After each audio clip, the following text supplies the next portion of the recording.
everyone, my name is Raysha Ramadhani, and today I'm going to talk about an educational issue entitled The Impact of AI Tools like ChatGPT in Education for my mid test. Let's begin.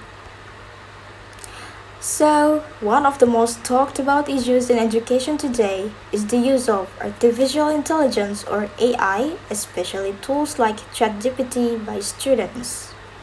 As someone who studies how technology affects learning, I find this topic both fascinating and concerning. AI tools have rapidly entered classrooms around the world. Many students use them to help with writing essays, understanding grammar, translating texts, or even preparing for exams. These tools can provide instant feedback, suggestions, and corrections, which can be extremely helpful, especially for those learning English as a foreign language. In my opinion, AI tools offer a lot of benefits when used properly. They can make learning more efficient. For example, if a student is unsure about how to write a formal letter or confused about when to use present perfect tense, ChatGPT can provide examples and clear explanations. It also encourages students to be more independent in their learning because they don't have to wait for the teacher to ask questions. However, there are serious concerns too.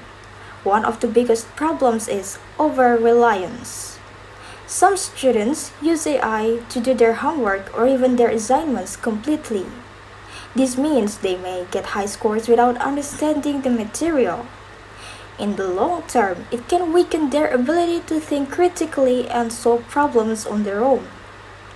Another issue is academic honesty. When students copy and paste AI-generated answers without editing or learning from them, it becomes a form of plagiarism. Some schools are now trying to create new rules to handle this problem, but it's still a gray area. There is also the issue of inequality.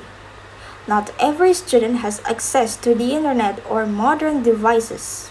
In some rural or underdeveloped areas, students are still struggling with basic educational resources. So while some students are using AI to improve their essays, others cannot even get proper textbooks. This increases the education gap. So, why is this happening now? I think it is because education systems are still adjusting to the digital age. Technology is growing faster than school policies. Teachers are also still learning how to deal with these tools. Some are open to it, while others completely ban it. In conclusion, I believe that AI, including tools like ChatGPT, should not be seen as the enemy of education. Instead, it should be treated as a learning partner. The key is to use it responsibly. Students must be taught how to use AI ethically to support their learning, not replace it. And educators must adapt their teaching methods to guide students in this new digital environment.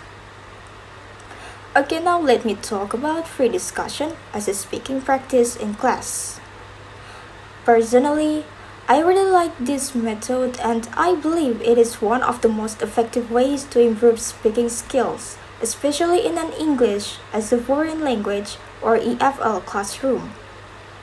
Free discussion allows students to speak naturally without reading a script or memorizing lines. This is important because in real-life conversations, we don't have time to prepare everything we say. Through free discussion, we learn how to express our thoughts spontaneously and respond to others in real life. This improves not only fluency, but also listening skills and vocabulary usage. Another benefit is that it builds confidence. Many students feel nervous or shy when speaking English in front of others. But in a relaxed, discussion-based activity, the atmosphere feels more friendly and less formal.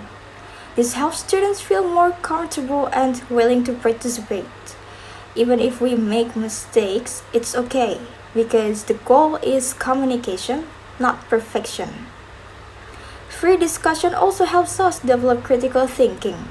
When we discuss topics like education, social media, or culture, we need to think deeply, organize our ideas, and explain our opinions clearly.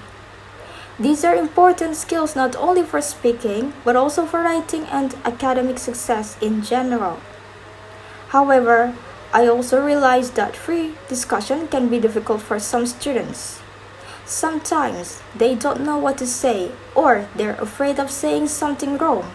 That's why I think teachers should help by choosing interesting and relevant topics and by giving us some guiding questions or keywords before the discussion starts.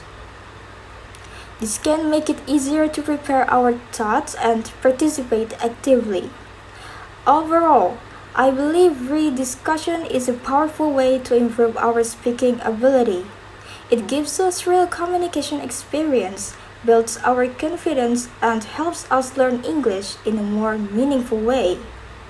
I hope we can have more of this kind of activity in class. Okay, I think that's all from me.